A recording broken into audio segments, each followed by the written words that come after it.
paano makikita ang mga ina-add friend natin na hanggang ngayon ay hindi pa rin tayo ina-accept? Or paano natin i-cancel ang ating mga friend request na hanggang ngayon ay hindi pa rin ina-accept ng mga taong ina-add friend natin? So may nakalagay 45 send request. So ito lahat ay hindi pa rin ako ina-accept ng mga taong to. So paano natin makikita?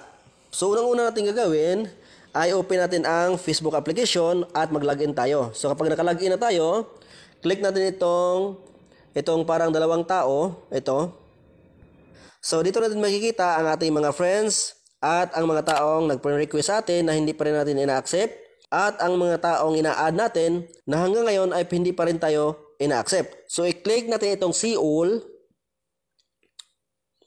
at i-click itong 3 dots sa taas. Tapos may makikita tayo dito sa baba, view send request. Click lang natin.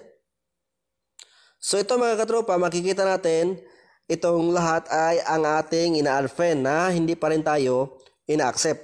So pwede natin i-cancel ito. May nakalagay cancel dito sa gilid. So pwede natin i-cancel isa-isa.